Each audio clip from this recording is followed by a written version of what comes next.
238 foot এই কুতুব মিনারের 389টি সিঁড়ি সমন্বিত ভারতের সর্বোচ্চ প্রস্তর নির্মিত টাওয়ার বা স্তম্ভ এটি। এটি দিল্লির অন্যতম ল্যান্ডমার্ক। ইসলামিক স্থাপত্য এবং শিল্পকলার এক অনবদ্য প্রতিফলন হিসেবে ইউনেস্কো বিশ্ব ঐতিহ্যর তালিকায় এই ঐতিহাসিক স্থানের মর্যাদা লাভ করেছে। 5 তলা বিশিষ্ট এই সুউচ্চ কুতুব মিনারে আচ্ছাদনের গায়ে যে লাল বেলে পাথর লাগানো আছে, প্রত্যেক তলাতেই খুব সুন্দর করে পবিত্র কোরআন থেকে শ্লোক নিয়ে সেই শ্লোক লিপিবদ্ধ করে খোদাই করা রয়েছে। আপনারা যারা এই কুতুব মিনারে আসতে চান, কিভাবে আসবেন আপনাদেরকে বলে রাখি। আপনারা নিউ দিল্লি রেলওয়ে স্টেশন থেকে আপনারা এখানে সরকারি বাস, ক্যাব ভাড়া করে, অটোতে কিংবা মেট্রো রেলওয়ে স্টেশনে এই নিউ দিল্লির কুতুব মিনার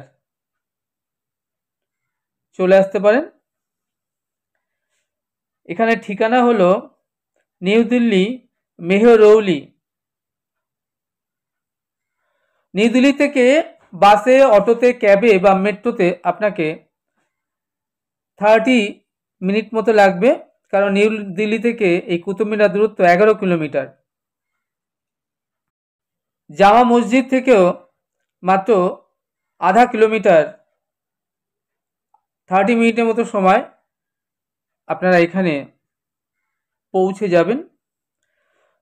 সারা বছরই এই কুতুব মিনার খোলা থাকে, তবে অক্টোবর থেকে মার্চ মাসের আবহাওয়া বেশ মনোরম থাকার কারণে এই সময় কুতুব মিনার পরিদর্শনের সেরা সময় বলে মনে করা হয়।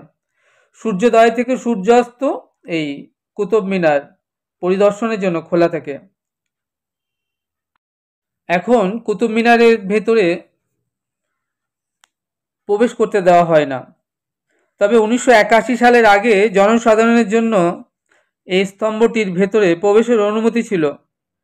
তবে এক গুরুতর আকস্মিক দুর্ঘটনায় 1981 সালে 4 ডিসেম্বর স্তম্ভটির মধ্যে আকস্মিক বিদ্যুৎ ঘাটতির কারণে আতঙ্কিত হয়ে সকলে ছত্রভঙ্গ হয়ে ছোটাছুটি করাতে 45 জন ব্যক্তির মৃত্যু হয়।